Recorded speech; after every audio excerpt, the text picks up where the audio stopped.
Vous êtes sur le point de découvrir une vérité que l'Église a cachée pendant des siècles. Avant de commencer ce voyage extraordinaire à travers la philosophie de Spinoza et ses révélations sur la véritable nature du Fils de Dieu, je vous demande, si vous aimez les histoires inspirantes qui transforment votre façon de penser, ne manquez pas de vous abonner à cette chaîne pour ne rater aucun moment crucial. Et dites-moi, de quel pays regardez-vous en ce moment? À quelle heure avez-vous décidé de vous connecter? Partagez-le dans les commentaires, cela nous aide à comprendre notre communauté mondiale. Ah, et si vous regardez sur votre téléphone, faites monter le volume, tapez un super merci en bas de l'écran. Cela nous aide énormément à toucher plus de personnes qui ont besoin d'entendre ces vérités cachées. Imaginez un monde où ce que vous croyez depuis votre enfance s'écroule en une seule après-midi de réflexion. Imaginez la sensation quand vous réalisez que le fondement de 2000 ans de civilisation occidentale repose sur une construction politique, pas sur une vérité éternelle. C'est exactement ce que Baruch Spinoza a osé révéler au monde au XVIIe siècle, risquant son excommunication, son exil et sa vie elle-même. Mais qui était cet homme audacieux? Et pourquoi ces idées restent-elles si dangereuses, si pertinentes, si radicalement transformatrices, même aujourd'hui? Spinoza naquit à Amsterdam en 1632, dans une famille juive portugaise qui avait fui l'Inquisition. Son père était un marchand prospère, un homme intelligent et cultivé. Mais le jeune Baruch ne voyait pas le monde comme ses ancêtres. Tandis que la communauté juive d'Amsterdam respirait la tradition et le respect des anciens rabbins, Spinoza aspirait à quelque chose de plus profond, la vérité brute, nue, dépouillée de toute sentimentalité religieuse. Il étudia la grammaire hébraïque, non pour servir la Torah aveuglément, mais pour la décortiquer, la critiquer, la remettre en question. Et c'est là que commença sa descente, ou plutôt sa montée, vers la génie philosophique. À 24 ans, Spinoza fut excommunié par la communauté juive d'Amsterdam. Le chérem, le bannissement religieux, le séparait non seulement de sa famille spirituelle, mais aussi de toute la tradition qui l'avait élevé. Pourquoi une telle punition? Parce qu'il avait osé dire ce que personne ne pouvait dire, que Dieu n'est pas une personne, que les miracles sont impossibles, que les prophètes n'étaient que des hommes de grande imagination. Et surtout, il avait remis en question la nature divine de Jésus. Cette audace, cette terrifiante et magnifique audace allait définir toute sa vie. Mais avant de plonger dans les révélations de Spinoza sur Jésus, nous devons comprendre quelque chose de fondamental. Pourquoi l'Église aurait-elle même eu besoin de déifier Jésus? Pourquoi transformer un prophète juif en Dieu? La réponse nous ramène à un concile sombre, à une décision politique qui changerait le cours de l'histoire humaine.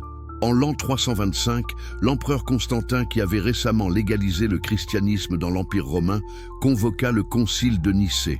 Pourquoi? Parce que le christianisme était fragmenté, divisé en centaines de sectes différentes, chacune ayant sa propre compréhension de qui était réellement Jésus. Vous voyez, les premiers chrétiens ne croyaient pas tous à la divinité de Jésus.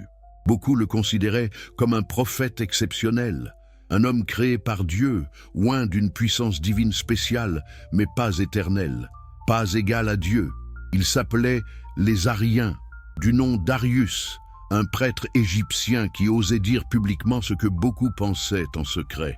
Mais pour Constantin, cette division était intolérable. Un empire fort a besoin d'une religion forte, unifiée, monumentale.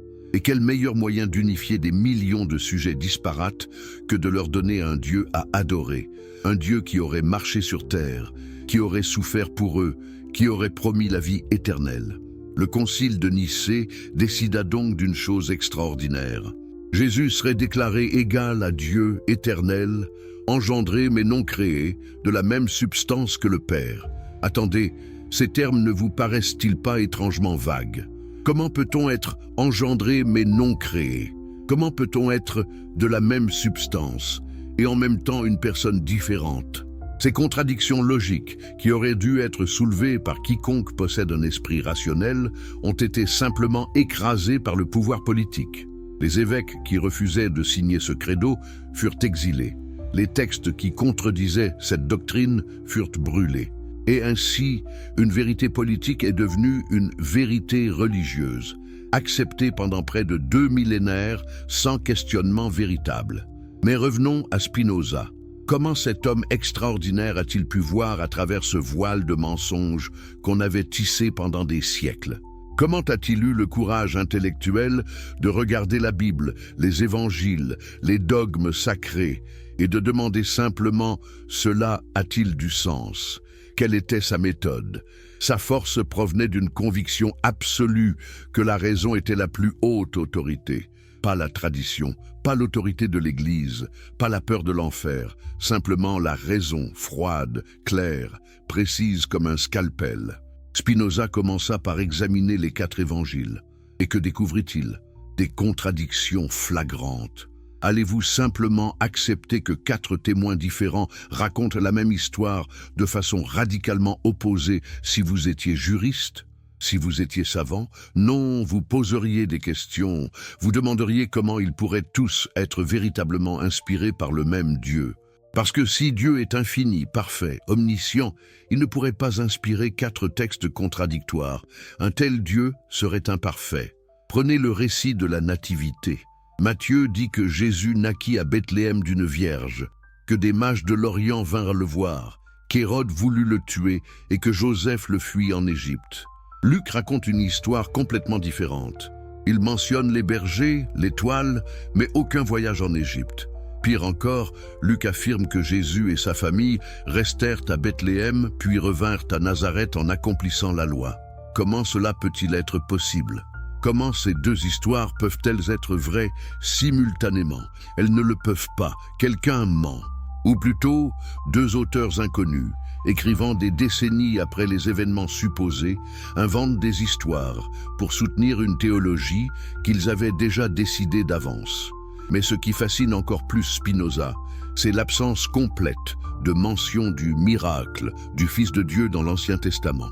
Comment se fait-il que si Jésus était réellement le Fils de Dieu incarné, l'Ancien Testament, qu'il soit rempli de prophéties, n'en fasse aucune mention claire?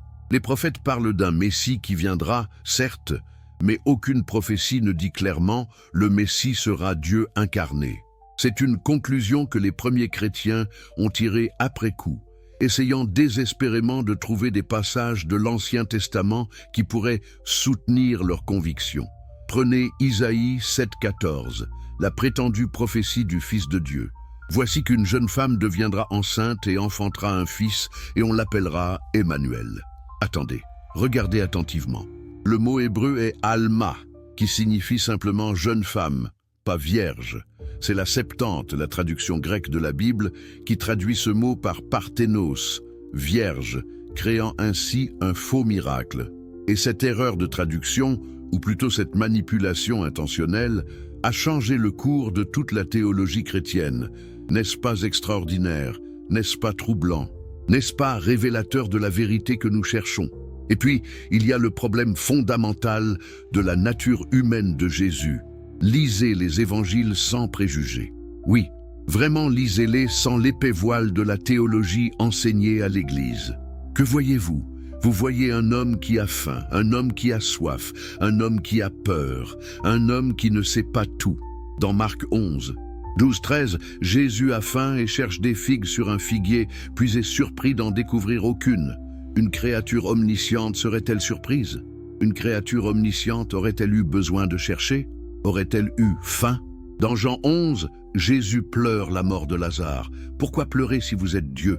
Vous sauriez que vous allez le ressusciter. Vous sauriez qu'il y a une vie après la mort.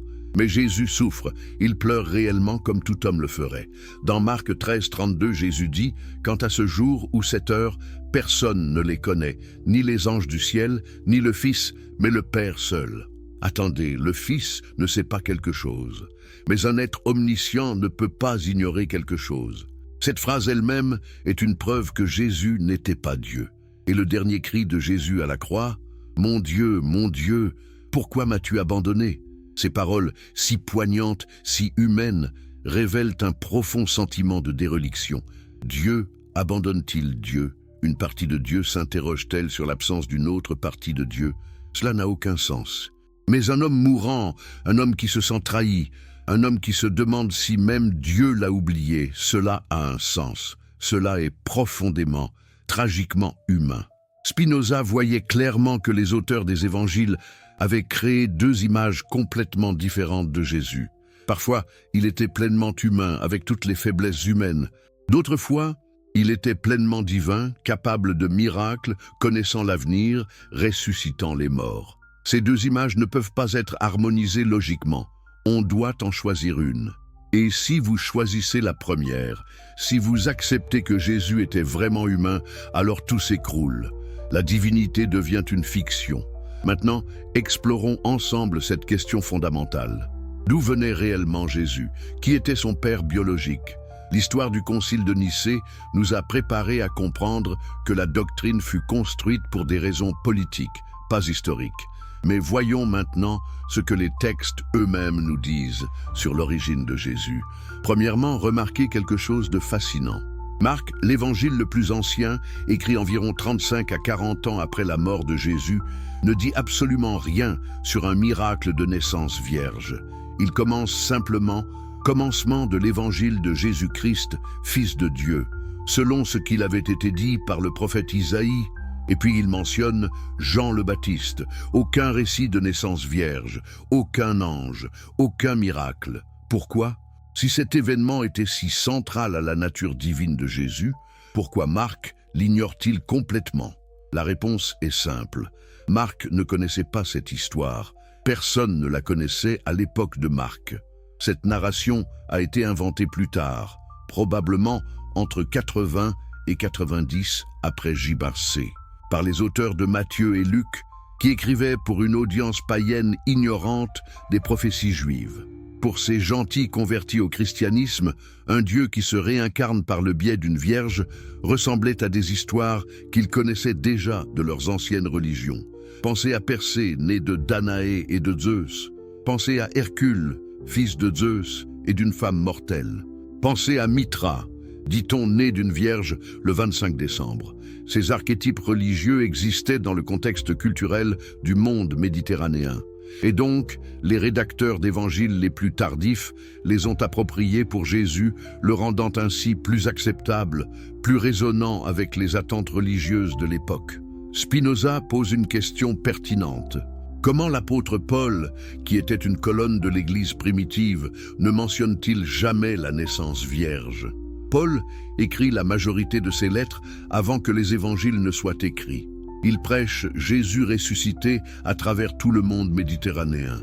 Il argumenterait certainement pour une naissance miraculeuse si elle était réelle et centrale à la fois. Mais il ne le fait pas.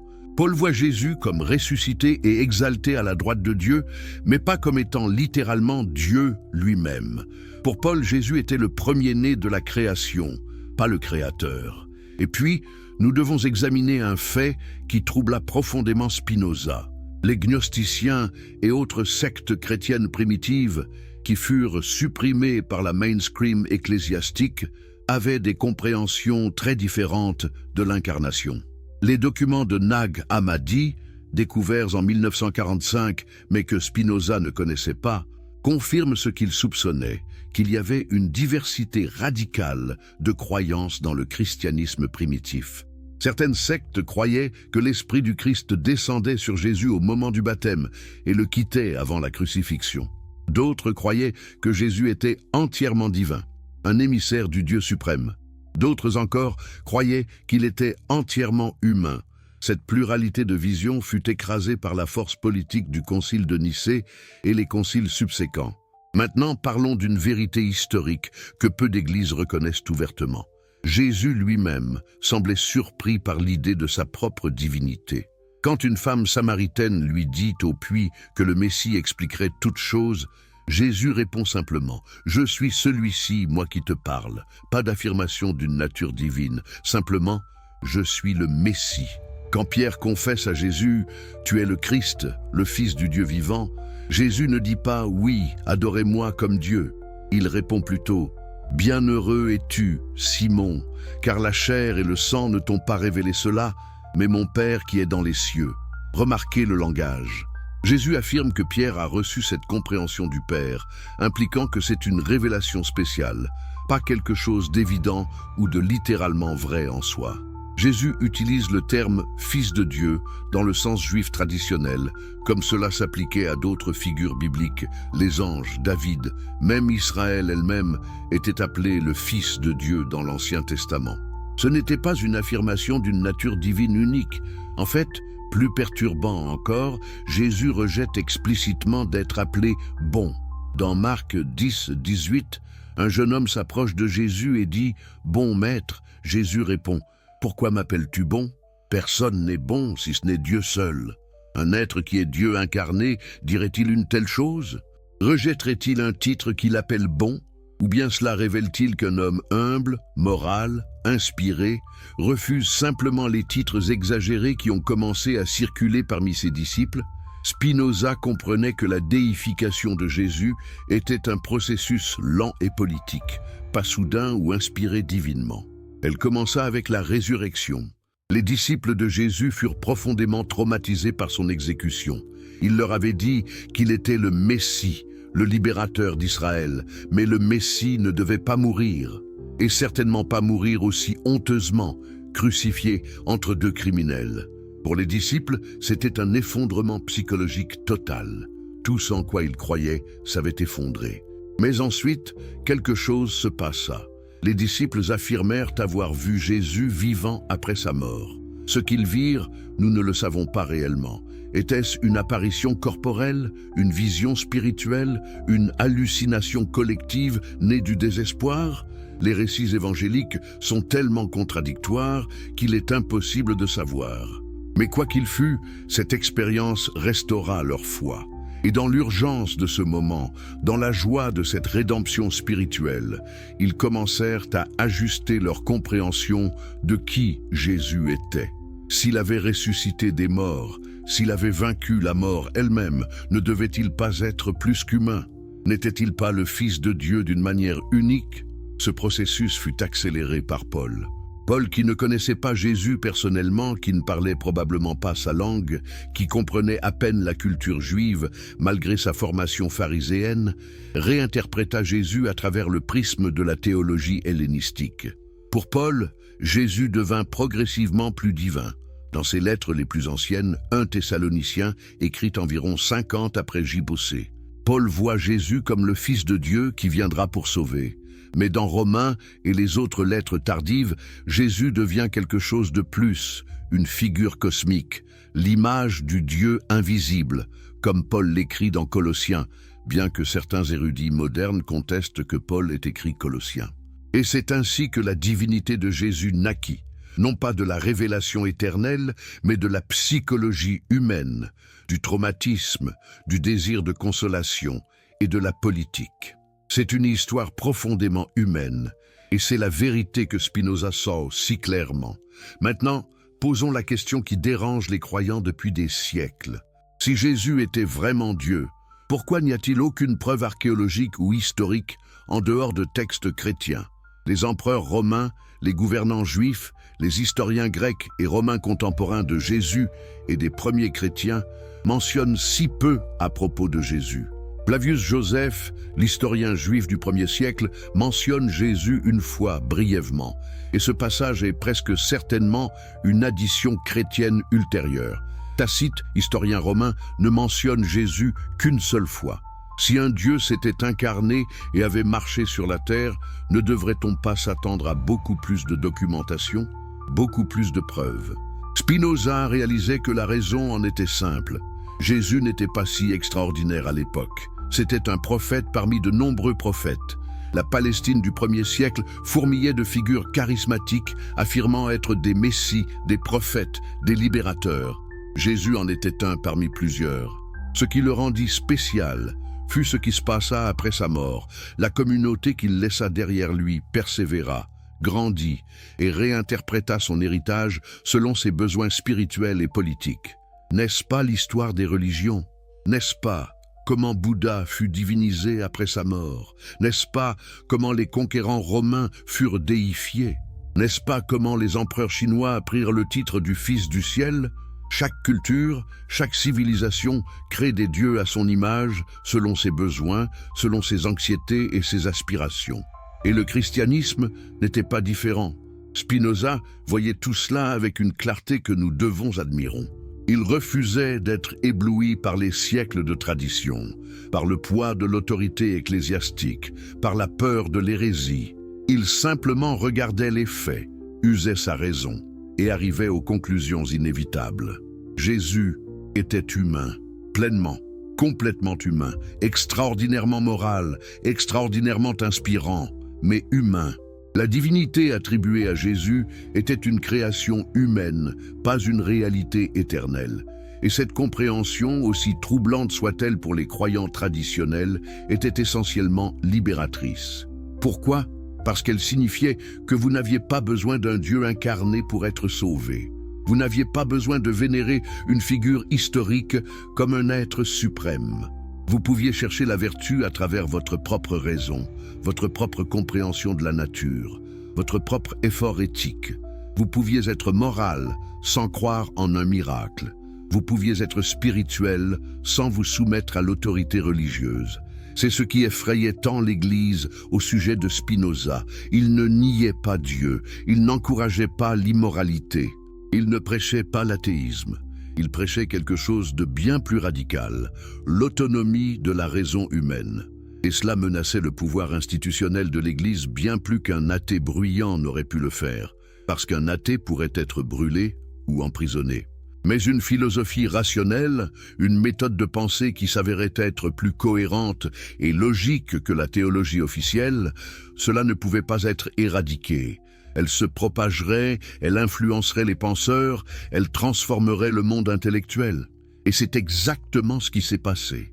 Les idées de Spinoza circulaient en secret, discutées en privé, redécouvertes par chaque génération de penseurs honnêtes qui refusaient d'accepter les explications officielles. Au XVIIIe siècle, les penseurs des Lumières s'appuyaient sur sa méthode rationnelle. Au XIXe siècle, les savants bibliques allemands appliquaient son approche critique aux textes sacrés et découvraient exactement ce qu'il avait découvert 3 siècles plus tôt, que la Bible était une collection de textes humains, d'auteurs humains, écrits pour des raisons humaines. Au XXe siècle, les érudits bibliques modernes confirmaient ces conclusions point par point. Mais avant de conclure cette première partie de notre exploration, demandons-nous, qu'avons-nous appris, que nous a montré Spinoza sur l'origine divine du Fils de Dieu? Simplement ceci, qu'il n'y avait aucune origine divine. Il y avait simplement l'histoire d'un homme extraordinaire, Jésus de Nazareth, un prophète juif qui inspira profondément ses disciples. Après sa mort, dans leur douleur et leur espoir, ses disciples réinterprétèrent qui il était. Au fil du temps, à travers les conciles politiques, à travers les traductions erronées, à travers les appropriations de mythes païens, un homme devint un dieu. Et pendant 2000 ans, le monde accepta cette transformation sans vraiment réfléchir à comment ou pourquoi elle s'était produite. Spinoza nous appelle à réfléchir, à questionner, à utiliser notre raison, à regarder les preuves honnêtement. Et quand nous faisons cela, quand nous sommes vraiment honnêtes avec nous-mêmes, nous voyons que la divinité de Jésus n'est pas une vérité révélée éternellement, mais une construction humaine, belle peut-être dans certains de ses aspects, mais humaine néanmoins. Et que ce soit soulageur ou perturbateur pour vous, dépend de votre volonté d'accepter la réalité telle qu'elle est réellement, pas telle que nous aimerions qu'elle soit. Attendez une seconde. Avant que nous plongions dans les mystères que j'ai préparés pour vous aujourd'hui, je dois vous faire une confession. Ceux d'entre vous qui adorent les histoires qui transforment votre réalité, qui changent la façon dont vous voyez le monde, je vous supplie, abonnez-vous maintenant. Ne partez pas. Restez avec nous pour chaque révélation qui s'en vient. De quel pays regardez-vous en ce moment? À quelle heure de la journée avez-vous décidé de vous connecter à cette quête de vérité? Écrivez-le dans les commentaires. Et si vous êtes sur votre téléphone, faites monter ce volume, lancez un super merci qui nous aide énormément à rejoindre plus de gens qui ont besoin de ces révélations. La résurrection. Ce mot seul a transformé une secte juive marginale en la religion la plus puissante du monde. Mais qu'était réellement la résurrection? Était-ce un événement physique, un miracle, où un cadavre se leva de la mort et marcha sur la terre? Ou était-ce quelque chose de bien plus psychologique, une expérience intérieure des disciples, une transformation spirituelle née du désespoir et de l'espoir? Cette question, plus que toute autre, divise les érudits bibliques. Et c'est précisément sur cette question que Spinoza posa son scalpel philosophique. Voyez-vous, les 4 évangiles racontent des histoires complètement différentes de la résurrection. Et je ne parle pas de petites variations, je parle de contradictions absolues qui ne peuvent pas être harmonisées logiquement. Considérez ce fait troublant. Selon Matthieu et Marc, les femmes qui découvrent le tombeau vide ne disent à personne ce qu'elles ont vu. Marc 16, 8 se termine littéralement par « Elles eurent peur et elles ne dirent rien à personne ». Attendez, l'une des nouvelles les plus extraordinaires de l'histoire humaine et les témoins principaux, la garde secrète. Et puis, comment la nouvelle de la résurrection s'est-elle propagée si personne ne l'a dite? Cela ne vous semble-t-il pas suspect? Très suspect. Luc, en revanche, dit que les femmes courent immédiatement annoncer aux disciples ce qu'elles ont vu. Et dans Jean, c'est Marie-Madeleine qui rencontre Jésus ressuscité, non pas un ange. 4 évangiles. 4 récits complètement différents du moment le plus central, le plus redéfinisseur de la foi chrétienne. Comment pouvons-nous accepter cela sans question? Comment l'Église peut-elle célébrer Pâques chaque année sans jamais explorer cette contradiction fondamentale? Spinoza voyait clairement ce qui s'était passé. Les évangiles ont été écrits des décennies après les événements supposés. Les auteurs ne disposaient pas d'informations directes. Ils avaient entendu des histoires, des traditions orales qui circulaient dans les communautés chrétiennes primitives. Chaque auteur arrangea ces histoires selon sa théologie particulière. Matthieu voulait montrer que la résurrection était un événement eschatologique, un signe de la fin des temps. Luc voulait démontrer la continuité de l'Église. Jean voulait créer une expérience mystique personnelle avec le ressuscité. Et ainsi, ils inventèrent ou adaptirent leur récit en conséquence. Mais allons plus profondément. Qu'ont réellement vu les disciples? Lisez attentivement les descriptions du Jésus ressuscité. Dans les premiers récits, personne ne reconnaît Jésus. Marie-Madeleine le confond avec un jardinier. Les disciples sur la route d'Emmaüs ne le reconnaissent pas. Thomas doute. Pourquoi? Si c'était la même personne, le même corps, pourquoi l'apparence serait-elle si différente?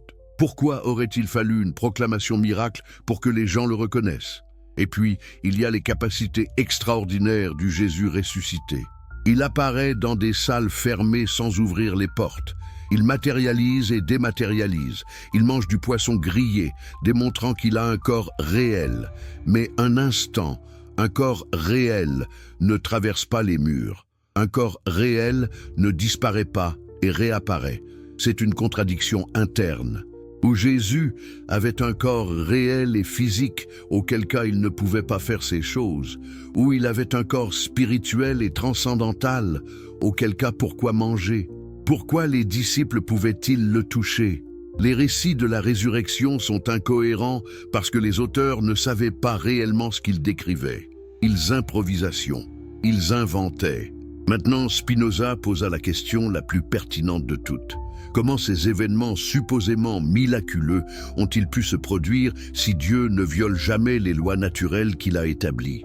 Souvenez-vous, la philosophie de Spinoza repose sur l'idée que Dieu est la nature, que la nature est parfaite dans son ordre, et que tous les miracles supposés sont des contradictions avec cette perfection. Un miracle est une violation des lois naturelles. Mais si Dieu est parfait et les lois naturelles sont parfaites, comment Dieu pourrait-il les violer? Ce serait se contredire lui-même. Ce serait révéler une imperfection. Et une imperfection en Dieu est une impossibilité logique. Donc pour Spinoza, la résurrection en tant que miracle physique était impossible. Point final. Pas de débat, pas de possibilité. Impossible. Et si elle était impossible, alors qu'était-ce que les disciples ont vraiment expérimenté? Spinoza suggère plusieurs possibilités.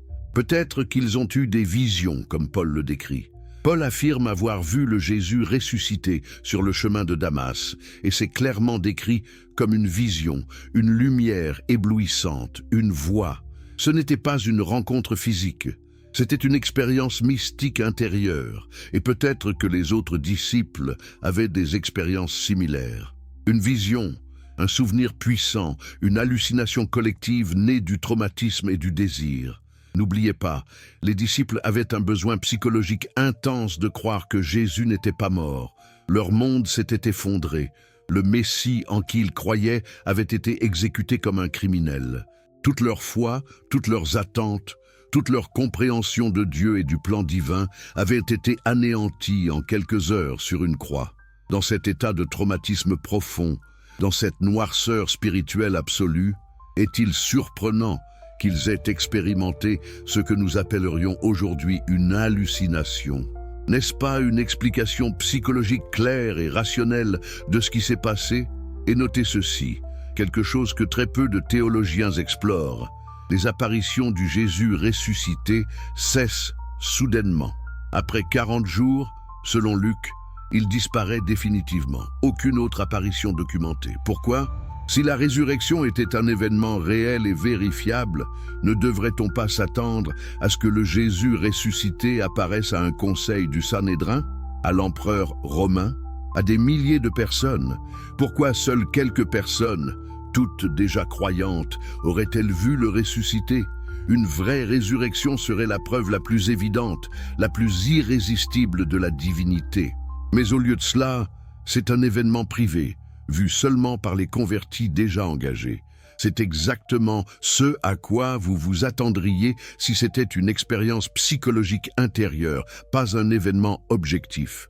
Spinoza aussi notait que la doctrine de la résurrection était bizarre, comparée à d'autres religions. Dans la plupart des traditions religieuses, la vie après la mort est spirituelle. L'âme quitte le corps et monte au ciel ou descend en enfer. Mais le christianisme insiste sur la résurrection du corps. Le corps, dans la tombe, se lève. Pourquoi? C'était une création théologique spéciale pour réfuter les gnostiques qui croyaient que seule l'âme survivait. C'était aussi un moyen de rendre la promesse de salut plus tangible et réelle pour les masses. Les gens pouvaient comprendre la vie éternelle si on leur disait que leur corps littéral ressusciterait. C'était plus facile à imaginer que de parler d'une existence spirituelle abstraite. Mais pensez-y logiquement. Paul dit que le corps ressuscité sera complètement transformé, incomparable au corps actuel. Mais si c'est transformé à ce point, si ce n'est plus le même corps, en quel sens est-ce la même personne? Un peu comme le bateau de Thésée. Si vous remplacez chaque planche d'un bateau, est-ce toujours le même bateau? Spinoza voyait que la résurrection du corps était un concept théologique incohérent, inventé pour servir certains besoins doctrinaux, pas parce qu'il avait du sens logiquement. Et puis, il y a la question de la tombe vide. Aucun des adversaires de la communauté chrétienne primitive ne remet en question l'idée qu'il y avait une tombe vide. Même les critiques rabbiniques, selon Matthieu, affirment que le corps a été volé par les disciples.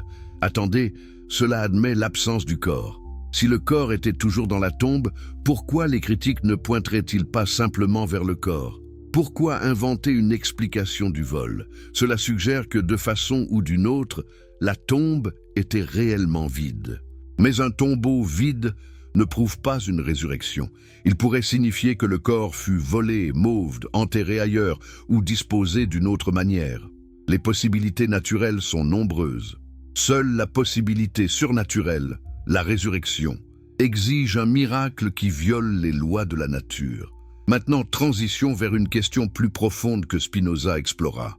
Si Jésus n'était pas Dieu, s'il n'a pas vraiment ressuscité, pourquoi toute la structure théologique chrétienne repose-t-elle sur ces suppositions? Pourquoi l'Église insiste-t-elle tellement sur ces doctrines? La réponse qui aurait choqué beaucoup de gens au temps de Spinoza, mais qui semble évidente aujourd'hui, est que ces doctrines servaient une fonction sociale et politique. Elles maintenaient le contrôle. Elles inspiraient l'obéissance. Elles rendaient les gens soumis aux autorités religieuses qui prétendaient parler au nom de Dieu. Pensez-y. Si Jésus était simplement un prophète humain, alors son message moral était universel, accessible à tous, vérifiable par la raison. Chacun pouvait examiner ses enseignements et décider s'ils avaient du sens. Mais si Jésus était Dieu incarné, alors son autorité n'était pas discutable. Vous deviez croire en lui. Vous deviez vous soumettre, et plus important encore, vous deviez obéir à ceux qui prétendaient être les représentants de Dieu sur terre, c'est-à-dire l'Église. La divinité de Jésus n'était pas seulement un dogme religieux, c'était un outil de domination politique. Et la promesse de résurrection? Elle était un outil de contrôle mental parfait. Elle vous disait que votre vie actuelle, peu importe sa dureté, peu importe votre souffrance, ce n'était que temporaire. Le vrai reward attendait dans l'au-delà. Et le moyen d'accéder à cette récompense était d'obéir à l'Église, de confesser vos péchés, de payer vos dîmes, d'accepter la souffrance avec résignation. La résurrection était la carotte d'anglais devant le peuple pour qu'il accepte le bâton de l'oppression terrestre. Spinoza voyait cela avec une clarté brutale. Il voyait comment les dogmes religieux avaient été utilisés au fil des siècles pour justifier l'inégalité, la pauvreté, la souffrance. Les pauvres étaient pauvres parce que c'était la volonté de Dieu. L'esclavage était justifié par les Écritures. L'oppression des femmes était ordonnée par la Bible. Et tout cela était maintenu en place par la menace de l'enfer et la promesse du paradis, par l'autorité d'une Église qui prétendait avoir les clés du salut. Mais Spinoza croyait qu'il y avait une voie différente. Une voie basée sur la raison, sur la compréhension, sur la vertu et l'éthique qui provenait de la nature humaine elle-même, pas d'une révélation surnaturelle. Et c'est pourquoi il a risqué tout pour écrire ce qu'il a écrit sur la Bible et la résurrection. Maintenant, plongeons dans quelque chose de même plus profond. Parlons de la philosophie de Spinoza elle-même et comment elle s'applique à toute cette question de la divinité. Vous voyez, la plupart des gens pensent que la critique de la résurrection par Spinoza était simplement une question d'incrédulité. Il ne croyait pas au miracle, donc il rejeta la résurrection. Mais c'était bien plus sophistiqué que cela. C'était toute une révisualisation de ce que Dieu était, de ce que la nature était, et de comment ces deux concepts s'interpénétraient complètement. Pour Spinoza, Dieu était infiniment parfait. Et quoi signifie infiniment parfait? Cela signifie que Dieu contenait toutes les perfections possibles. Cela signifie que Dieu était complètement autosuffisant, n'ayant besoin de rien en dehors de lui-même.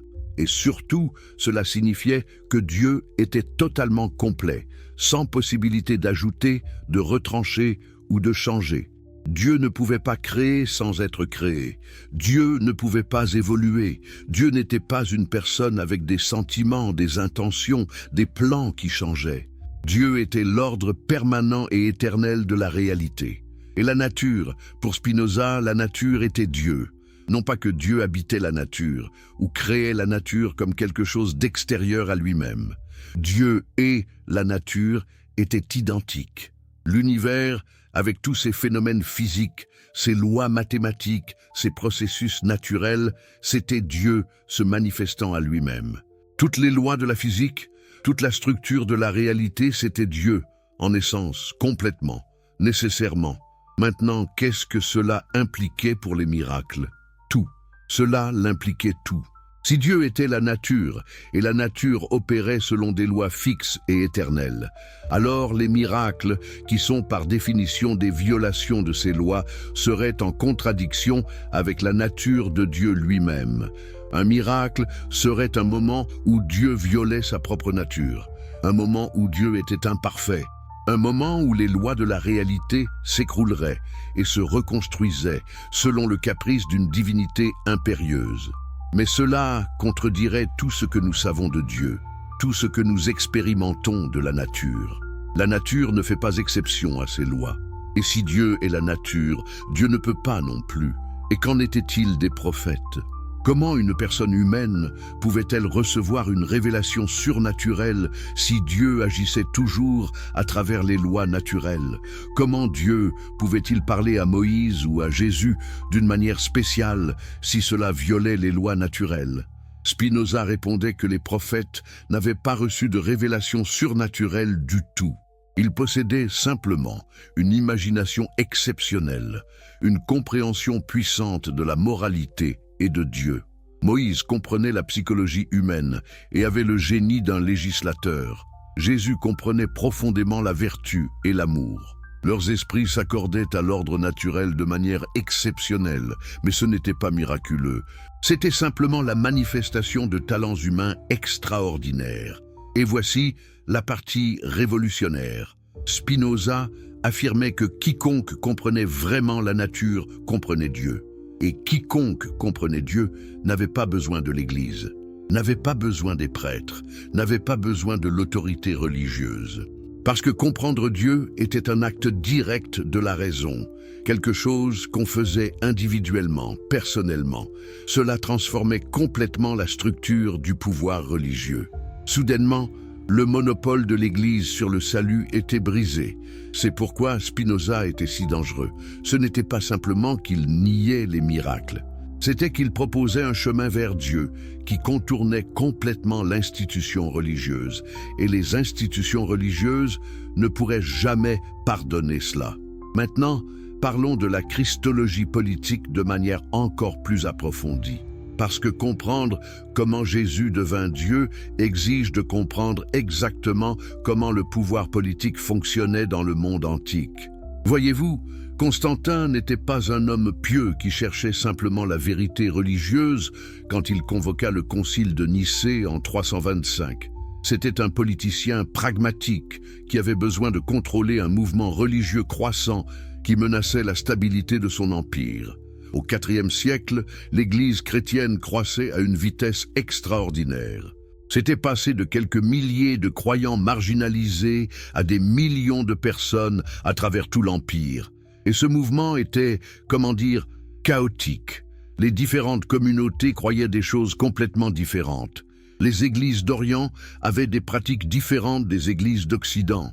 Les croyances théologiques divergeaient radicalement. Il y avait littéralement des centaines de sectes chrétiennes, chacune affirmant être la vraie foi. Pour Constantin, cela était un cauchemar administratif. Comment gouverner un empire quand la population adorait des dieux différents, interprétait les règles religieuses différemment, suivait des leaders spirituels concurrents? Vous ne pouvez pas. Vous avez besoin de l'unité. Vous avez besoin d'une orthodoxie. Vous avez besoin qu'un groupe de gens se rallient autour d'un ensemble unique de croyances. Et c'est exactement pourquoi Constantin intervint. Il ne se souciait pas de la vérité théologique. Il ne se souciait pas de savoir si Jésus était littéralement Dieu. Il se souciait du contrôle, de l'ordre, de l'unité politique. Donc il invita les évêques les plus importants à Nicée et dit essentiellement « Vous allez vous mettre d'accord sur une doctrine. Vous allez écrire un credo que tous les chrétiens accepteront. Et ceux d'entre vous qui refusent d'accepter ce credo seront exilés. Et vos écritures seront brûlées. Et votre mouvement sera criminalisé. Imaginez-vous, à cette époque, vous êtes un évêque. Vous avez une compréhension de Jésus qui diffère légèrement de la position dominante. Et soudainement, l'empereur romain, la figure la plus puissante du monde, vous dit que vous devez changer votre compréhension ou être exilé. Que feriez-vous? Probablement, vous capituleriez. Vous signeriez le credo. Vous y croiriez sincèrement après avoir signé, en raison du conditionnement psychologique et du désir de justifier votre choix. Et c'est ce qui s'est passé. Les évêques ont signé, et ceux qui refusaient ont été exilés. Et le credo de Nicée devint l'orthodoxie officielle. Jésus était officiellement décrété être de la même substance que Dieu, éternel, égal. Non pas parce que c'était vrai, pas parce que les textes bibliques le soutenaient clairement, mais parce que c'était politiquement utile à Constantin et à ceux qui contrôlaient l'Empire romain. Spinoza voyait tout cela avec une horrifiée absolue. Comment, se demandait-il, comment les gens pouvaient-ils ne pas voir que c'était clairement une construction politique? Comment les gens pouvaient-ils accepter sans questionnement que la dogme le plus fondamental de leur foi était établi non pas par la révélation, mais par la politique impériale? C'était un moment où il devrait être absolument clair que la religion était un outil de pouvoir, pas une vérité éternelle. Et après le concile de Nicée, qu'est-ce qui s'est passé? L'Église n'a jamais arrêté d'utiliser son pouvoir politique pour écraser les hérésies, pour imposer la conformité orthodoxe, pour brûler les textes qui contredisaient le dogme établi. Les conciles ecclésiastiques continuèrent à décréter quoi était la vérité. Les empereurs continuèrent d'utiliser le pouvoir politique pour imposer l'orthodoxie religieuse. Et le peuple, conditionné par la propagande, par la peur de l'enfer, par l'attrait du paradis, obéissait. Spinoza comprenait que ce qui était particulièrement pernicieux à ce sujet, c'était qu'il y avait une fusion complète du pouvoir politique et du pouvoir religieux. On ne pouvait pas contester le dogme religieux sans contester le pouvoir politique. Et on ne pouvait pas contester le pouvoir politique sans être accusé d'hérésie. Ils s'épaulaient mutuellement, se renforçaient mutuellement. C'était un système d'oppression extrêmement efficace. Et où cela laissait-il le peuple ordinaire? Exactement où les pouvoirs en place voulaient le laisser. Et submissives, croyant que leur souffrance terrestre était volonté de Dieu, espérant une récompense posthume qui ne viendrait jamais, craignant l'autorité religieuse et politique qui travaillaient ensemble pour les dominer. Pendant ce temps, les leaders religieux et politiques profitèrent du système, accumulaient des richesses et du pouvoir, et n'avaient jamais besoin de justifier leurs actions parce que tout était couvert par le manteau de l'autorité divine. Spinoza vit tout cela. Et bien qu'il écrivît avec prudence, utilisant des formulations théoriques pour masquer ses critiques politiques, il était absolument clair sur ce point. La religion telle qu'elle était pratiquée par l'Église était un outil d'oppression, et la divinité de Jésus était une partie cruciale de ce système d'oppression. Pourquoi? Parce que la divinité de Jésus rendait Jésus inaccessible. Il était un Dieu. Vous n'aviez pas ses pouvoirs. Vous ne pouviez pas faire ce qu'il faisait, vous ne pouviez pas être comme lui, vous deviez simplement vous soumettre à lui, et vous deviez obéir à l'Église qui prétendait parler en son nom. Mais si Jésus était simplement un humain exceptionnellement moral et inspiré, alors ses enseignements devenaient universels. Tout le monde pouvait aspirer à la vertu qu'il démontrait. Tout le monde pouvait chercher à atteindre son niveau d'éthique et de sagesse. L'Église n'était plus nécessaire comme intermédiaire. C'est pourquoi Spinoza insistait sur l'humanité de Jésus. Ce n'était pas une négation de Jésus, c'était une affirmation. Cela élevait Jésus comme un modèle pour toute l'humanité, pas comme un idole exotique qu'on adorait mais ne pouvait jamais égaler. Maintenant, considérez comment cette analyse s'applique aux problèmes plus larges de la fonction sociale de la religion. Chaque religion a des doctrines qui semblent irrationnelles d'un point de vue logique, mais qui ont une fonction sociale précise. Dans l'hindouisme, le système des castes est justifié par la théologie du karma et de la réincarnation. Dans l'islam, la soumission à la volonté de Dieu justifie l'obéissance absolue aux autorités religieuses. Et dans le christianisme, la divinité de Jésus combinée à la promesse de résurrection et de vie éternelle justifie l'acceptation de la souffrance terrestre et l'obéissance à l'Église.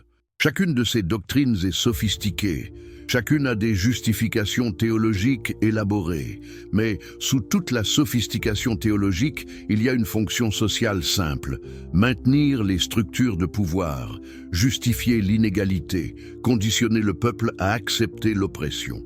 Et cela signifiait que le véritable ennemi de ces structures de pouvoir n'était pas l'athéisme. L'athéisme était en fait facile à traiter. Vous pouviez brûler les athées, les emprisonner, les persécuter. Mais une philosophie rationaliste qui affirmait que la vérité pouvait être trouvée par la raison, sans dépendre de l'autorité religieuse, c'était bien plus dangereux, parce que cela pourrait se propager par les livres, cela pourrait se propager par les conversations, cela pourrait se propager par la simple observation rationnelle du monde. Et une fois que quelqu'un voyait la vérité à travers la raison, pas d'autorité religieuse sur terre ne pourrait le convaincre du contraire. C'est exactement ce que Spinoza offrait, une voie vers la vérité qui contournait complètement l'institution religieuse, et l'institution religieuse l'a combattue avec tous ses pouvoirs.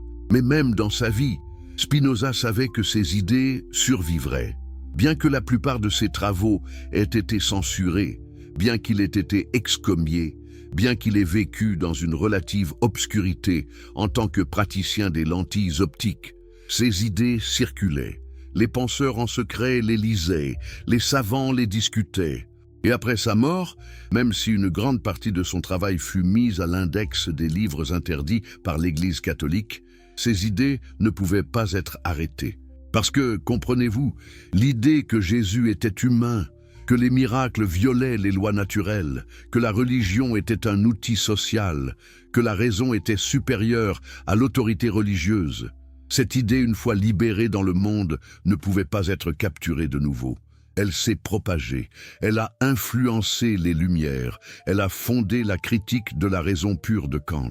Elle a inspiré la science moderne, elle a contribué à la Révolution française, elle continue d'influencer comment nous pensons aujourd'hui. Et c'est pourquoi les enseignements de Spinoza sur Jésus et la résurrection restent si pertinents. Pas parce que nous avons tous abandonné la foi chrétienne, beaucoup de gens sont toujours chrétiens, mais parce que sa méthode, utiliser la raison pour examiner les preuves, refuser d'accepter l'autorité sans question, chercher la cohérence logique, cette méthode est universellement applicable. C'est un outil pour découvrir la vérité dans n'importe quel domaine. Voulez-vous comprendre la politique? Utilisez la méthode de Spinoza. Posez des questions rationnelles sur qui profite de ce système. Posez des questions sur les incohérences dans les récits officiels. Refusez d'accepter simplement parce qu'une autorité dit que c'est vrai. Voulez-vous comprendre la science? Utilisez la méthode de Spinoza. Exigez des preuves. Cherchez des explications naturelles avant d'invoquer le surnaturel. Exigez la cohérence logique. Voulez-vous comprendre les autres religions? Utilisez la méthode de Spinoza. Posez des questions sur la fonction sociale de leur doctrine. Recherchez les contradictions internes dans leurs textes sacrés. Demandez-vous qui bénéficie quand les gens croient ce qu'on leur dit de croire. C'est le véritable héritage de Spinoza. Pas une négation de Jésus, mais une affirmation de la raison humaine et du droit d'examiner les choses par soi-même. Vous voyez, nous sommes maintenant arrivés à un point crucial de notre exploration. Nous avons examiné comment les miracles étaient impossibles selon les lois naturelles. Nous avons vu comment la divinité de Jésus était une construction politique. Nous avons compris comment l'Église utilisait la religion comme un outil de contrôle. Mais la question qui reste est celle-ci. Et après, que faisons-nous maintenant? Si Jésus n'était pas Dieu, si la résurrection n'était pas réelle, si la religion traditionnelle est fondée sur des fondations trompeuses, qu'en est-il de la moralité? D'où venons-nous chercher l'orientation éthique? Qu'en est-il du sens de la vie? C'est à ces questions que nous nous tournons maintenant. Et c'est dans la réponse à ces questions que nous découvrons que Spinoza n'était pas un destructeur de valeurs. Au contraire, il était un reconstructeur. Il démolissait les faux fondements pour construire quelque chose de plus solide. Pour Spinoza, la moralité n'avait jamais vraiment eu besoin d'une révélation surnaturelle. Elle provenait de la nature humaine elle-même. Vous voyez, Spinoza croyait que tout ce qui existe cherche à persévérer dans son existence. C'est un principe fondamental de sa philosophie. C'est ce qu'il appelait le conatus, l'effort ou la tendance intrinsèque de chaque chose d'exister et de croître. Et cette tendance fondamentale produit naturellement une éthique. Pourquoi? Parce que tout ce qui augmente ma capacité à exister et à agir est bon pour moi. Et tout ce qui diminue cette capacité est mauvais pour moi. C'est aussi simple et aussi profond que cela. Maintenant, appliquez cela aux humains. Les humains, comme toutes les choses, cherchent à préserver leur existence et à augmenter leur puissance d'agir. Et comment augmente-t-on sa puissance d'agir? À travers la raison, à travers la compréhension, à travers la vertu qui pour Spinoza n'est rien d'autre que la puissance d'agir. Et donc, une vraie éthique basée sur la raison humaine est bien plus puissante et plus stable qu'une morale basée sur la peur du châtiment divin ou l'espoir de récompense divine. Pourquoi? Parce qu'elle provient de notre nature même. C'est intrinsèque, c'est authentique, c'est vrai. Imaginez-vous conduire une voiture. Si vous obéissez aux limites de vitesse parce que vous avez peur de recevoir une contravention, vous obéissez par peur. Mais si vous comprenez que les limites de vitesse existent pour la sécurité, que les accidents à grande vitesse tuent des gens, que vous-même et les autres êtes en danger, alors vous obéissez à partir d'une compréhension. C'est une morale bien plus solide. C'est une morale qui ne se brise pas quand l'autorité n'est pas là pour surveiller. C'est une morale qui s'applique même quand vous êtes sûr qu'aucun policier ne vous attrapera. De la même façon, une morale basée sur la compréhension rationnelle de notre propre nature et de la nature de la société est bien plus solide qu'une morale basée sur la peur du jugement divin. Un vrai système éthique n'a pas besoin de Dieu pour exister. Cela a besoin de raison. Cela a besoin de compréhension. Et ces choses sont accessibles à tous. Et ainsi, Spinoza proposait une spiritualité sécularisée. Une spiritualité basée sur la compréhension rationnelle de la nature, qui est Dieu. Une spiritualité basée sur la cultivation de la vertu et de la compréhension. Une spiritualité accessible à tous, pas seulement à ceux qui acceptaient l'autorité de l'Église ou qui croyaient au miracle. C'était révolutionnaire. Et cela reste révolutionnaire aujourd'hui. Écoutez-moi attentivement. Avant que je ne vous plonge dans les conclusions les plus troublantes de cette quête philosophique, je dois vous adresser une question personnelle. Si vous avez apprécié cette exploration de la vérité qui défie tout ce qu'on vous a enseigné, si cette quête de compréhension vous inspire à devenir une meilleure version de vous-même, je vous supplie, abonnez-vous à cette chaîne dès maintenant. Ne tardez pas, ne dites pas que vous le ferez plus tard. Faites-le maintenant.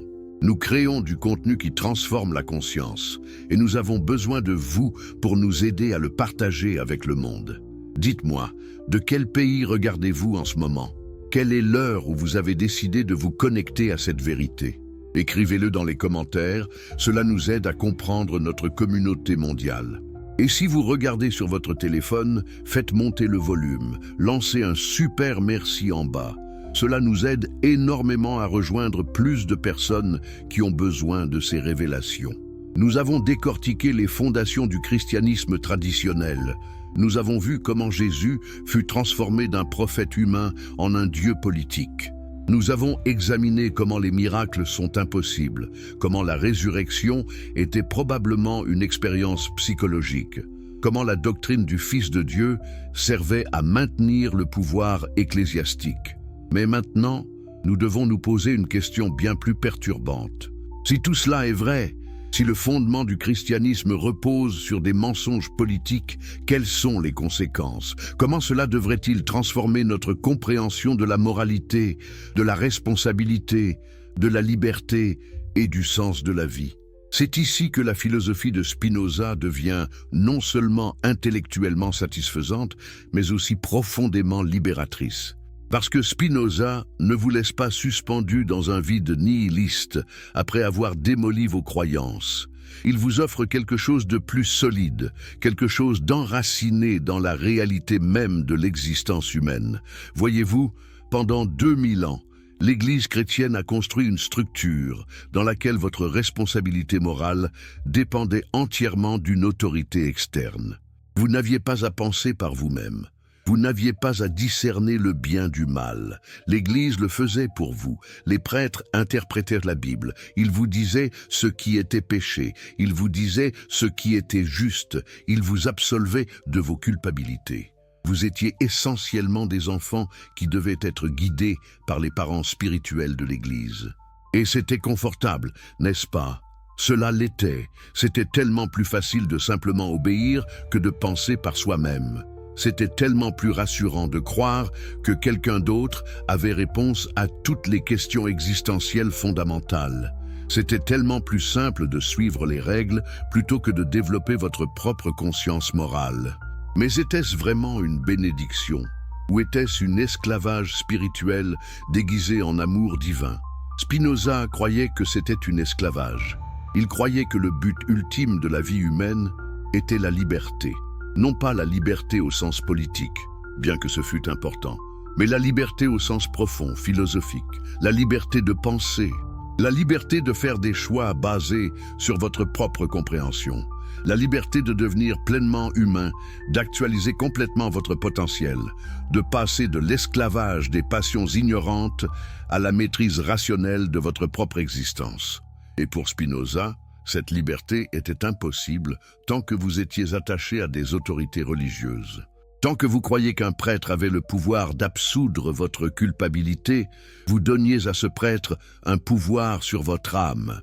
Tant que vous croyiez qu'une doctrine religieuse était la vérité éternelle simplement parce qu'un concile politique l'avait décidé, vous donniez à ces conciles le pouvoir de votre conscience. Tant que vous croyiez qu'une figure historique défiée était réellement Dieu, vous abdiquez votre responsabilité morale à une figure qui ne pouvait pas réellement vous guider parce qu'elle n'était jamais réellement présente. Mais si Jésus était simplement humain, si la moralité provenait de votre propre compréhension rationnelle, si vous étiez responsable de vos propres choix, alors quelque chose de fondamental changeait. Vous deveniez un agent moral autonome. Vous étiez responsable, pleinement, complètement responsable de vos actions, de vos pensées, de la direction de votre vie. Et c'était terrifiant. Parce que la responsabilité est lourde. C'est bien plus facile de suivre les règles que de les créer vous-même. C'est bien plus facile de blâmer une autorité externe que d'accepter votre propre culpabilité. C'est bien plus facile de croire que quelqu'un d'autre détenait les réponses que de reconnaître que vous deviez les trouver vous-même. Mais c'était aussi merveilleux, parce que cela signifiait que vous n'étiez plus une marionnette, vous n'étiez plus un enfant. Vous étiez un être libre, capable de faire des choix significatifs, capable de créer votre propre sens, capable de devenir vraiment humain, plutôt que simplement de suivre un script écrit par l'Église. Spinoza appelait cela la transition de l'imagination à la raison. L'imagination était le premier ordre de connaissance, où vous connaissez les choses par expérience fragmentée.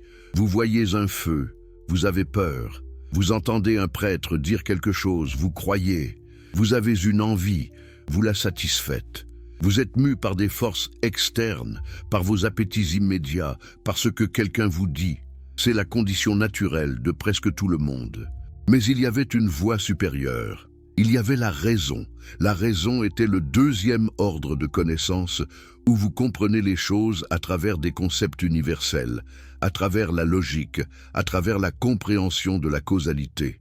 Quand vous comprenez pourquoi un feu brûle, vous avez peur rationnellement, proprement. Quand vous comprenez pourquoi une action morale est bonne, vous la faites non pas par crainte ou par récompense promise, mais par compréhension et par vertu. Quand vous comprenez vos propres appétits, leurs origines, leurs limitations, vous êtes capable de les maîtriser plutôt que d'être maîtrisé par eux. Et il y avait même un troisième ordre de connaissance, ce que Spinoza appelait la science intuitive. C'était la compréhension complète, absolue de tout à partir du point de vue de l'éternité. Comprendre chaque chose particulière comme une manifestation de l'ordre éternel de la nature, de Dieu. C'était l'expérience mystique suprême, accessible non pas par la révélation religieuse, mais par la compréhension philosophique la plus profonde. Et voici le point crucial. Cette transition des ordres inférieurs de connaissance aux supérieurs n'était possible que si vous rejetiez l'autorité religieuse et acceptiez la responsabilité de votre propre pensée. L'Église vous maintenait dans le premier ordre, l'imagination. Elle vous disait ce que vous deviez croire. Elle vous maintenait dépendant. Elle vous gardait immature spirituellement. Mais une fois que vous reconnaissiez l'humanité de Jésus, une fois que vous voyiez que l'autorité religieuse n'était que politique, une fois que vous acceptiez que vous deviez penser par vous-même, vous pouviez commencer à monter. Vous pouviez entrer en raison. Vous pouviez développer une véritable conscience morale. Vous pouviez devenir libre. Et cela avait des implications non seulement pour la spiritualité, mais aussi pour la politique. Parce que si les gens commençaient à penser par eux-mêmes, s'ils commençaient à questionner l'autorité, s'ils réalisaient qu'aucun pouvoir politique ou religieux ne devait être accepté sans examen critique, qu'adviendrait-il? Les structures de pouvoir s'écrouleraient. Les hiérarchies qui s'appuyaient sur l'obéissance aveugle cesseraient de fonctionner. C'est pourquoi Spinoza écrivit aussi, malgré les risques énormes, sur la politique et la démocratie. Il croyait que la démocratie était le système le plus rationnel parce qu'il exigeait que les citoyens participent à la prise de décision, qu'ils pensent par eux-mêmes, qu'ils examinent les questions publiques critiquement. La dictature, l'autocratie, la théocratie, toutes ces formes de gouvernement reposaient sur l'obéissance aveugle. Elles reposaient sur la suppression de la pensée rationnelle. Mais une démocratie ne pouvait fonctionner que si les gens pensaient rationnellement. Et c'est un point qui mérite d'être exploré plus profondément. Parce que Spinoza voyait une connexion inévitable entre la liberté intellectuelle et la liberté politique. Vous ne pouviez pas avoir l'une sans l'autre. Si l'Église contrôlait votre pensée religieuse, elle pouvait aussi contrôler votre pensée politique. Si vous aviez accepté le dogme sans questionnement, comment pouviez-vous questionner les politiques gouvernementales? Si vous aviez obéi à l'autorité religieuse, pourquoi ne pas obéir à l'autorité politique? Et c'est précisément ce qui s'est passé au Moyen Âge. L'Église et la royauté travaillaient ensemble. L'Église maintenait le peuple soumis à travers la peur du jugement divin. Le roi maintenait le peuple soumis à travers la force politique. Ensemble, ils créaient un système dans lequel presque aucune liberté n'existait. Mais une fois que vous aviez Spinoza et d'autres penseurs modernes qui montraient qu'il était possible de questionner l'autorité religieuse et d'arriver à la vérité par la raison, vous aviez ouvert une brèche qui grandirait et grandirait jusqu'à ce qu'elle rompe complètement les chaînes. Et c'est exactement ce qui s'est passé. Les idées de Spinoza, combinées avec celles d'autres penseurs des Lumières, ont contribué à une transformation intellectuelle complète de la civilisation occidentale. La révolution scientifique, la révolution philosophique, la révolution politique, tout cela a été rendu possible par la compréhension que la raison humaine pouvait découvrir la vérité sans avoir besoin de l'autorité religieuse ou politique. Maintenant, explorons comment ces conséquences philosophiques s'appliquaient spécifiquement à la question de Jésus et à ce que cela signifiait de reconnaître son humanité. Si Jésus était humain, cela signifiait que vous n'aviez pas besoin d'un Dieu incarné pour vous montrer le chemin de la vertu. Cela signifiait que la vertu était accessible à tous. Cela signifiait que vous pouviez chercher l'excellence morale sans dépendre d'une figure historique sacralisée. C'était une égalisation radicale. Cela détruisait l'idée qu'il y avait une classe spéciale d'êtres, les saints, les incarnations de Dieu, qui possédaient une sagesse surnaturelle.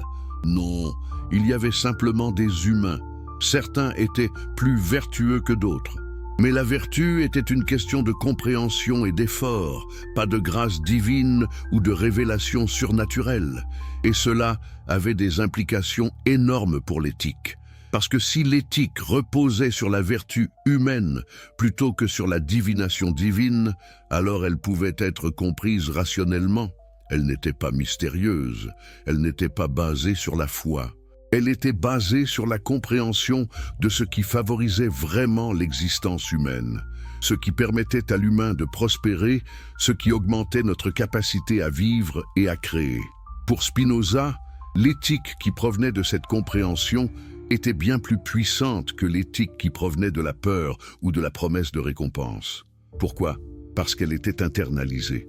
Elle venait de votre propre nature. Elle n'était pas imposée de l'extérieur. Elle était générée de l'intérieur. Pensez à la différence entre une personne qui ne tue pas par peur du châtiment divin et une personne qui ne tue pas parce qu'elle comprend vraiment que tuer une autre personne diminue sa propre humanité. Pensez à la différence entre quelqu'un qui est honnête dans ses affaires parce qu'il a peur d'aller en enfer et quelqu'un qui est honnête parce qu'il comprend que la tromperie détruit la confiance et que la confiance est essentielle pour une vie sociale prospère. Ce sont des différences énormes. La première personne obéit par peur. Si elle savait qu'aucun châtiment ne suivrait, elle ferait peut-être autrement. Mais la deuxième personne agit à partir de compréhension. Elle comprend intrinsèquement pourquoi cette action est correcte. Et cette compréhension est invariable, peu importe les circonstances externes. Et c'est cela, pour Spinoza, qui rendait la moralité séculaire supérieure à la moralité religieuse traditionnelle. Ce n'était pas une moralité plus faible, C'était une moralité plus forte parce qu'elle était mieux fondée. Et maintenant, considérez les implications de cela pour le monde moderne.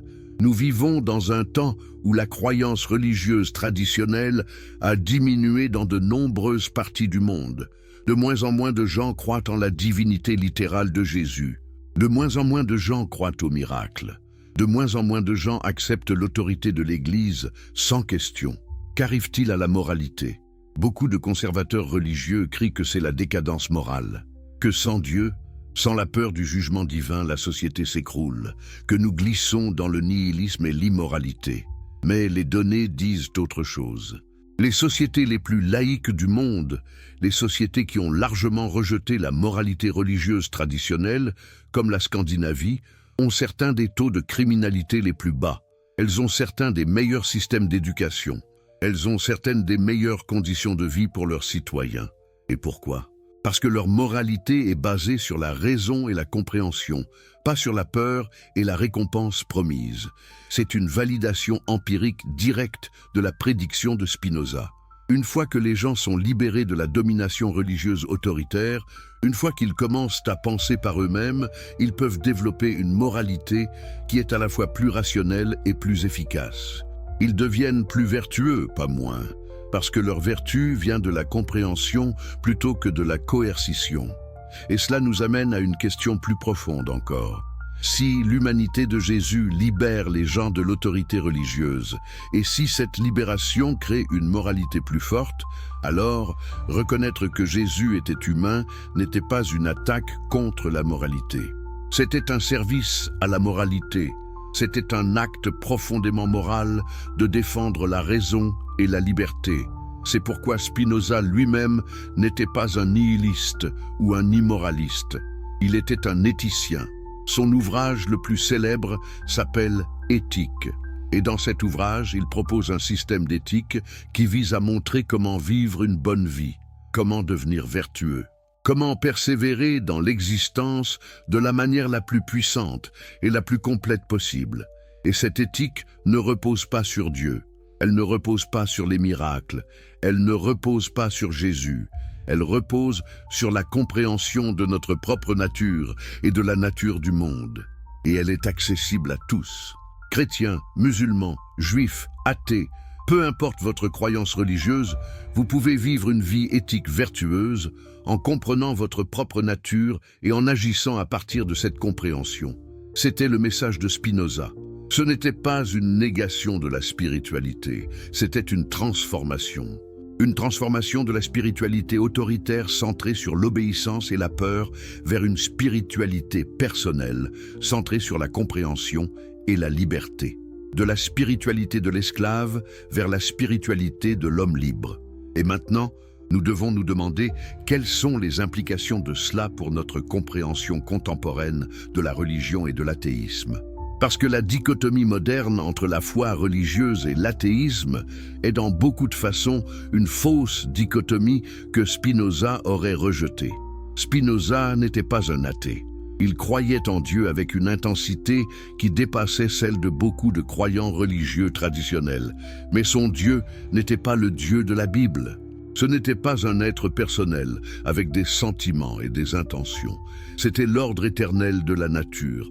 C'était la totalité de l'existence. C'était à la fois complètement immanent et absolument transcendant. Et ce Dieu-là vous parlait non pas à travers les miracles ou les prophètes, mais à travers les lois inévitables de la nature et à travers votre propre raison. Et c'est une compréhension que beaucoup de gens modernes, même ceux qui se considèrent comme athées, trouvent résonante. Parce que même si vous ne croyez pas en un Dieu personnel, vous pouvez ressentir une connexion profonde avec l'univers. Vous pouvez vivre avec un sens du respect envers la nature. Vous pouvez avoir une expérience du sublime en contemplant les étoiles, en étudiant la structure de la réalité. Vous pouvez sentir une profonde unité avec tout ce qui existe. Cela, pour Spinoza, était la vraie spiritualité. Pas le dogme, pas l'obéissance, pas la foi aveugle, mais la compréhension profonde et l'amour du Dieu nature. Et c'est important à comprendre, parce que cela montre que la critique de Spinoza envers la divinité de Jésus n'était pas une attaque contre la spiritualité. C'était une tentative de purifier la spiritualité, de la débarrasser des superstitions, des politiques, des mensonges, de la ramener à quelque chose de plus vrai, de plus profond, de plus universellement accessible. Maintenant, déplaçons notre focus vers la relevance contemporaine de ces idées. Parce que même si Spinoza écrivait au XVIIe siècle, même si nous avons maintenant 4 siècles de distance, ces arguments sont étonnamment applicables à notre moment actuel.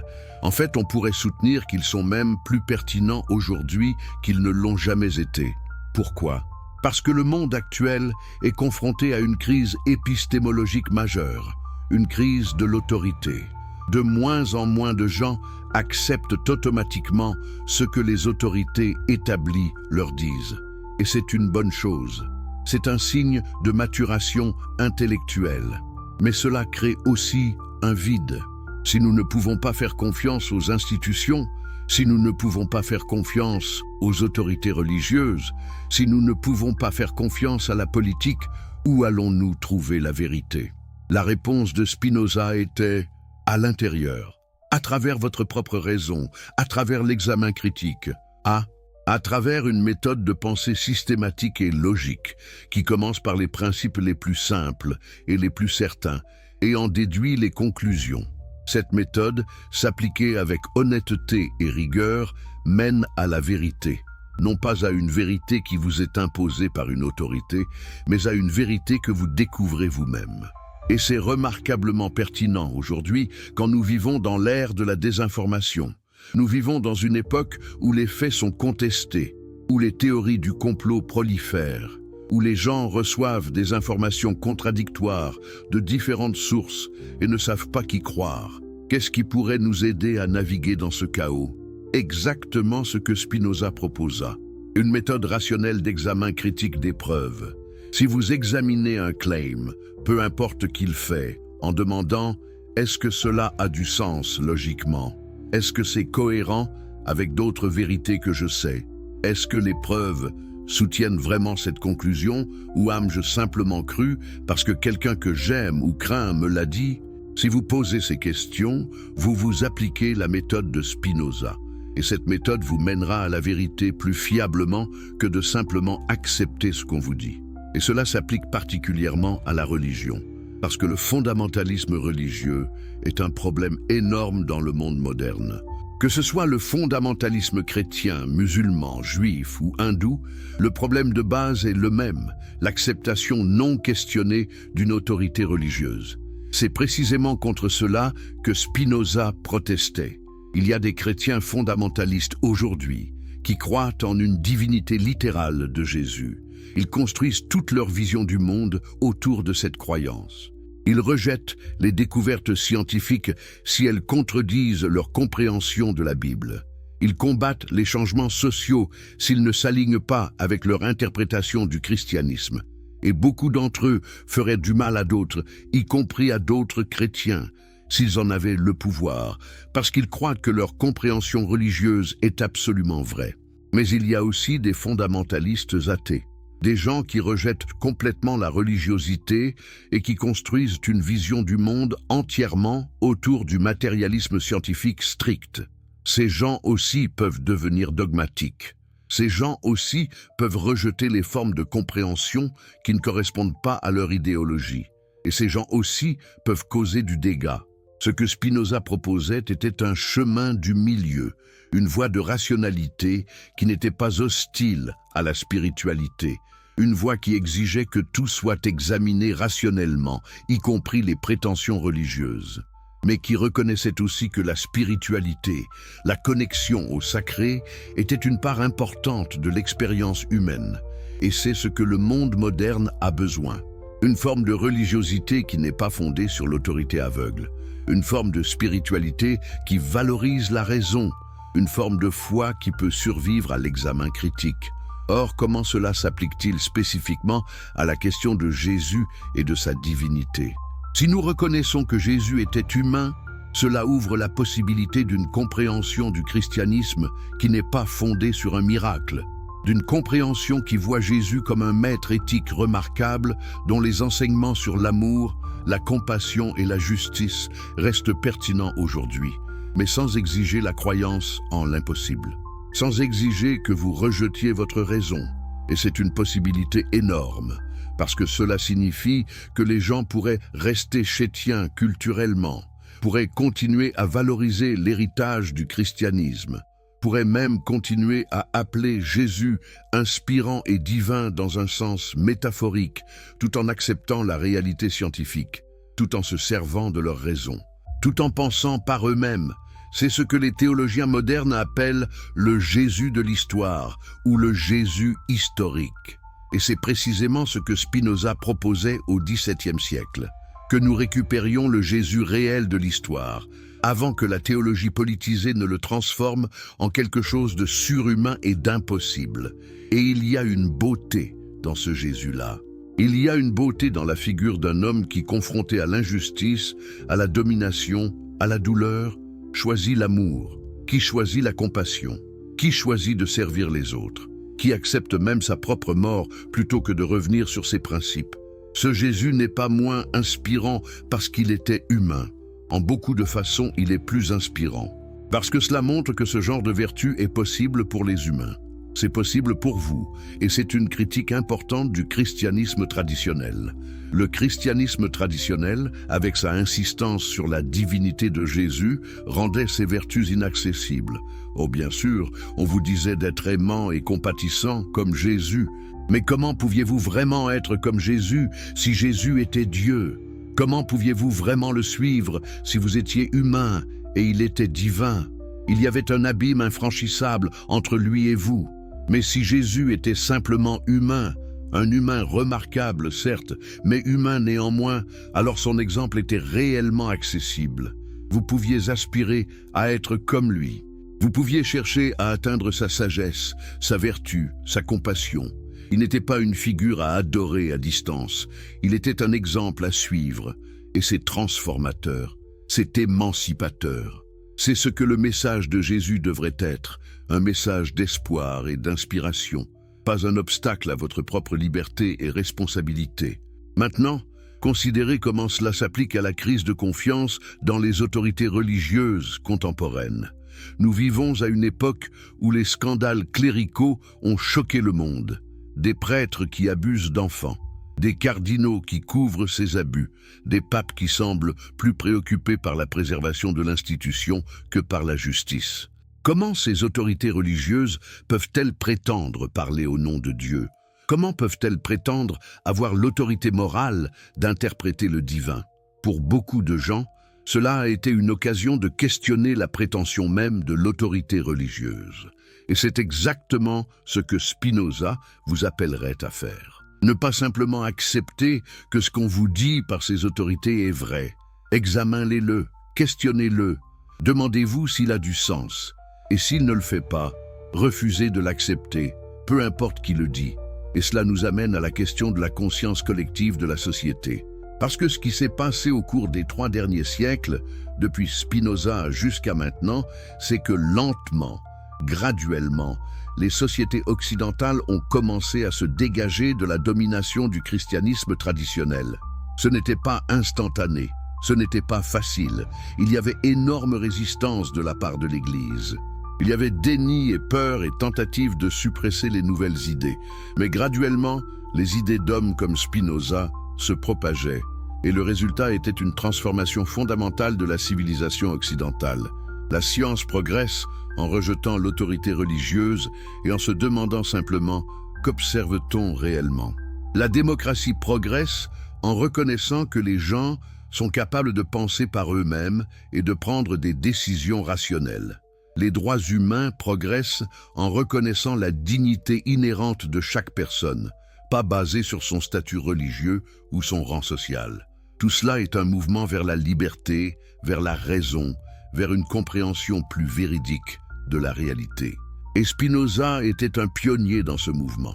Spinoza osait dire, au XVIIe siècle, ce que beaucoup de gens pensent maintenant, que la religion, telle qu'elle était instituée et pratiquée, était un outil de contrôle, que la divinité de Jésus était une construction politique, que la moralité provenait de la raison, pas de la révélation, qu'il était possible de vivre une vie spirituelle pleine sans soumettre votre esprit à l'autorité religieuse. Ces idées nous semblent presque banales maintenant. Dans beaucoup de pays occidentaux, c'est maintenant normal de questionner l'autorité religieuse. C'est normal d'être athée ou agnostique. C'est normal de construire une vie morale sans base religieuse. Mais à l'époque de Spinoza, c'était révolutionnaire. C'était dangereux, c'était presque impensable, et c'est une leçon importante, parce que cela montre comment les idées vraies, les idées qui résonnent avec la réalité, finissent toujours par triompher. Peu importe à quel point elles sont supprimées, peu importe combien de gens elles offensent, peu importe comment l'autorité établit les combats. Si une idée est vraie, elle survit et elle s'étend. Et donc, nous devons nous demander quelles sont les idées vraies de notre époque qui nous remplissent de peur? Quelles sont les vérités inconfortables que nous refusons d'accepter? Quels mensonges confortables continuons-nous de croire parce que c'est plus facile que d'affronter la réalité? La leçon de Spinoza est simple. Ayez le courage d'affronter la vérité, peu importe où elle vous mène. Utilisez votre raison, questionnez l'autorité, refusez d'accepter sans examen critique. Et d'une telle honnêteté intellectuelle, de telles vérités, une vie plus libre et plus riche émergerait. Voyez, nous arrivons maintenant au moment où nous devons intégrer tout ce que nous avons exploré. Parce que la question de la divinité de Jésus, aussi importante qu'elle soit pour l'histoire religieuse, est finalement une question qui pointe vers quelque chose de bien plus grand. Elle pointe vers la question de comment nous construisons la vérité. Comment nous gouvernons nos vies? Comment nous trouvons le sens et la moralité? Et la réponse que Spinoza propose, une réponse que les derniers siècles ont largement validée, c'est que la vérité se trouve à travers la raison, que la moralité se construit à travers la compréhension, que la liberté découle de la pensée critique et du rejet de l'autorité aveugle. Ces principes s'appliquent au-delà de la religion. Ils s'appliquent à la politique, à l'éducation, à la science, à toutes les sphères de la vie humaine. Chaque fois que vous vous trouvez acceptant quelque chose simplement parce qu'une autorité vous a dit de le faire, vous pouvez appliquer la leçon de Spinoza. Demandez-vous, est-ce vraiment vrai? Est-ce logiquement cohérent? Quelles preuves le soutiennent? Et qui bénéficie si je crois cela? Et quand vous vous engagez dans ce type de questionnement, quand vous utilisez activement votre raison, quelque chose de magique se passe. Vous commencez à devenir libre.